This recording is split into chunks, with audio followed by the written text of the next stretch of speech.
ये है story times.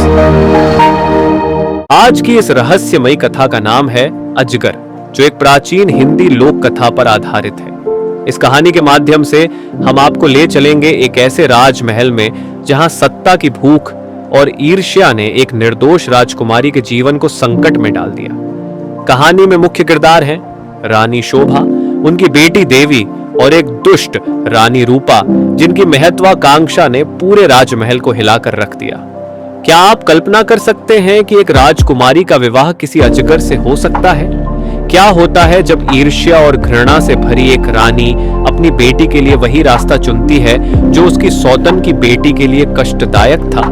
इस कहानी में छुपे रहस्यों और अप्रत्याशित मोड़ों से आपकी दिलचस्पी कहीं कम नहीं होगी। तो चलिए शुरू करते हैं। अजगर हिंदी लोक कथा। बहुत वर्ष पहले एक राजा की दो रानियां थी। बड़ी रानी शोभा बहुत अच्छे स्वभाव की दयावान स्त्री थी। छोटी रानी रूपा बड़ी कठोर और दुष्ट थी। बड़ी रानी शोभा की एक पुत्री थी, नाम था देवी। रानी रूपा के भी एक बेटी थी, नाम था तारा। रानी रूपा बड़ी चालाक और महत्वाकांक्षी स्त्री थी। वह चाहती थी कि राज्य की सत्ता उसके हाथ में रहे। राजा भी उससे दबा हुआ था। रानी रूपा बड़ी रानी और उसकी बेटी से नफरत करती थी। एक दिन उसने राजा से कह दिया कि रानी शोभा और देवी को राजमहल से बाहर निकाल दिया जाए। राजा रानी रूपा की नाराजगी से डरता था। उसे लगा कि उसे वही करना पड़ेगा जो रूपा चाहती है। उसने बड़ी रानी और उसकी बेटी को राजमहल के बाहर एक छोटे से घर में रहने के लिए भेज दिया। लेकिन रानी रूपा की घृणा इससे भी नहीं हटी।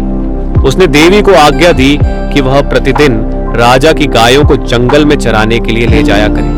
रानी शोभा यह अच्छी तरह जानती थी कि यदि देवी गायों को चराने के लिए गई तो रानी रूपा उन्हें किसी और परेशानी में डाल देगी। इसलिए उसने अपनी लड़की से कहा कि वह रोज सुबह गायों को जंगल में चरने के लिए ले जाया करे और शाम के समय उन्हें वापस ले आया करे। देवी को अपनी माँ का कहना तो मानना ही था, इसलिए वह रोज सुबह गायों को जंगल में ले जाती। एक शाम जब वह जंगल से घर लौट रही थी तो उसे अपने पीछे एक धीमी सी आवाज सुनाई दी। देवी, देवी, क्या तुम मुझसे विवाह करोगी? देवी डर गई। जितनी जल्दी हो सका उसने गायों को घर की ओर हाँका। दूसरे दिन भी जब वह घर लौट रही थी तो उसने वही आवाज सुनी। वही प्रश्न उससे फिर पूछा गया। रात को देवी ने अपनी माँ को उस आवाज के बारे में कहा। माँ सारी रात इस बात पर विचार करती रही। सुबह तक उसने निश्चय कर लिया कि क्या किया जाना चाहिए। सुनो बेटी, वह अपनी लड़की से बोली, मैं बता रही हूं कि यदि आज शाम के समय भी तुम्हें वही आवाज सुनाई दे तो तुम्हें क्या करना होगा? बताइए माँ, देवी ने उत्तर दिया। तुम उस आवाज को उत्तर देना। रानी शोभा ने कहा, कल सुबह तुम मेरे घर आ जाओ, फिर मैं तुमसे विवाह कर लूंगी। लेकिन माँ, देवी बोली, हम उसे जानते तक नहीं। मेरी प्यारी देवी, मां ने दुखी होकर कहा, जिस स्थिति में हम जीवित हैं उससे ज्यादा बुरा और क्या हो सकता है। हमें इस प्रस्ताव को स्वीकार कर लेना चाहिए। ईश्वर हमारी सहायता करेगा। उस संध्या को जब देवी गायों को लेकर लौट रही थी उसे वही आवाज फिर सुनाई दी। आवाज कोमल और दुख भरी थी। देवी, देवी, क्या तुम मुझसे विवाह करोगी? क्या तुम मुझसे विवाह करोगी? आवाज बोली। देवी रुक गई। उसने पीछे मुड़कर देखा लेकिन उसे कोई नहीं दिखाई दिया। वह हिचकिचाई। वह वहां से भाग जाना चाहती थी, लेकिन फिर उसे माँ के शब्द याद आ गए। वह जल्दी से बोली, हाँ, यदि तुम कल सुबह मेरे घर आ जाओ तो मैं तुमसे विवाह कर लूंगी। तब वह बड़ी तेजी से गायों को हाँकती हुई घर चली गई। अगले दिन सुबह रानी शोभा जरा जल्दी उठ गई। उसने जाकर बाहर का दरवाजा खोला, देखने के लिए कि कोई प्रतीक्षा तो नहीं कर रहा। वहां कोई भी न था। अचानक उसे एक धक्का सा लगा और वह स्तब्ध रह गई। एक बड़ा अजगर कुंडली मारे सीढ़ियों पर बैठा था। रानी शोभा सहायता के लिए चिल्लाई। देवी और नौकर भागे भागे आए कि क्या बात है। तभी एक आश्चर्यजनक बात हुई। अजगर बोला, नमस्कार। उसका स्वर बहुत विनम्र था। मुझे निमंत्रित किया गया था, इसलिए मैं आया हूं। आपकी लड़की ने मुझसे वायदा किया था कि यदि मैं सुबह घर आ सकूं तो वह मुझसे विवाह कर लेगी। मैं इसलिए आया हूं। रानी शोभा की समझ में नहीं आ रहा था कि वह करे तो क्या करे। उसे तो यही आशा थी कि किसी दिन कोई सुंदर नौजवान उसकी लड़की से विवाह करने आएगा। उसने यह कभी नहीं सोचा था कि वह अजगर होगा।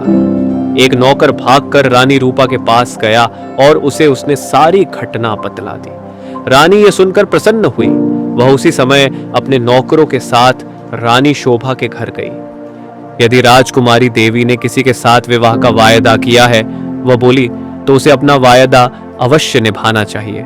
रानी होने के कारण यह देखना मेरा कर्तव्य है कि वह अपना वायदा पूरा करे। उसी दिन विवाह हो गया।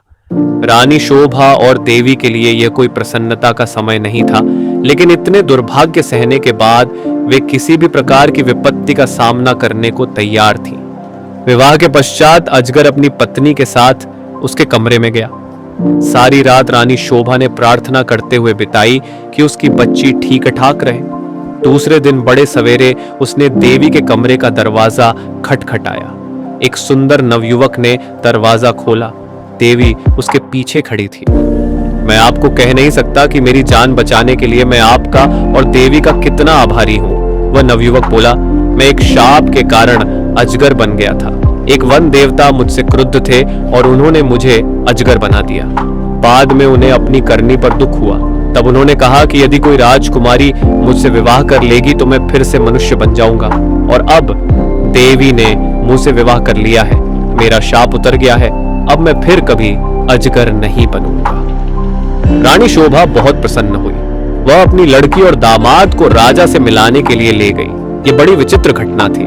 चारों ओर से लोग इस विचित्र नवयुवक को देखने राजमहल में आने लगे। सभी उत्सुक थे सिवाय रानी रूपा के। रानी रूपा बहुत गुस्से में थी। उसने झल्लाते और खींचते हुए अपने आप को कमरे में बंद कर लिया। देवी का भाग्य उससे देखा नहीं जा रहा था। वह चाहती थी कि उसकी बेटी तारा भी ऐसी भाग्यशाली बने। आखिरकार उसे एक युक्ति सूझी। उसने अपनी लड़की को बुलाया। देवी का विवाह तो अब हो गया है, वह बोली, इसलिए गायों को जंगल में चराने के लिए तुम ले जाया करो। नहीं, तारा चीख कर बोली, इतने नौकर हैं तो फिर मैं क्यों गायें चराने जाऊं? यह मेरी आज्ञा है। रानी क्रुद्ध होकर बोली, एक बात और भी सुनो, यदि जंगल में कोई तुमसे विवाह का प्रस्ताव करे तो तत्काल कह देना कि तुम विवाह के लिए राजी हो, यदि वह अगले दिन सुबह हमारे घर आ जाए। तारा मां की इस योजना से भयभीत हो गई। वह गायों को जंगल में नहीं ले जाना चाहती थी। वह खूब रोई, लेकिन रानी फिर भी नहीं पिघली। तारा को उसकी आज्ञा माननी पड़ी। तारा रोज सुबह गायों को जंगल में चराने के लिए ले जाती और फिर शाम के समय वापस ले आती। लेकिन उसने एक बार भी जंगल में किसी तरह की आवाज नहीं सुनी जो यह कह रही हो, क्या तुम मुझसे विवाह करोगी?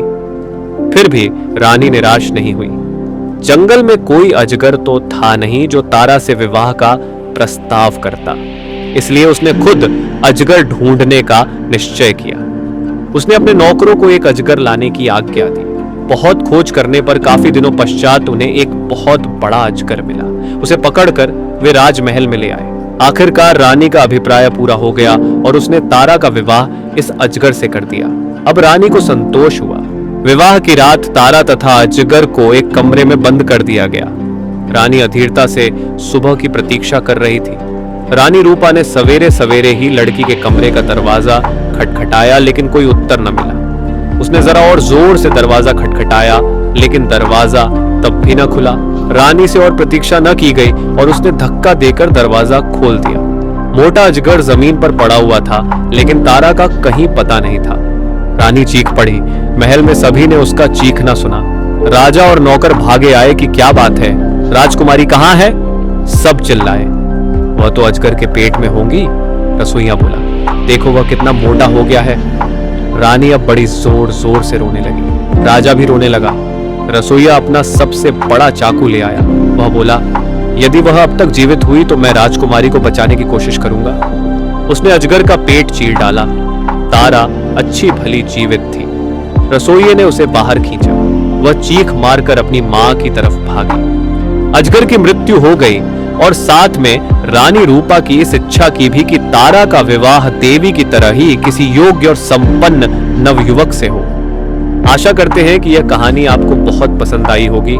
ऐसी और कहानियां सुनने के लिए जुड़े रहिए हमारे चैनल स्टोरी टाइम्स के साथ। धन्यवाद।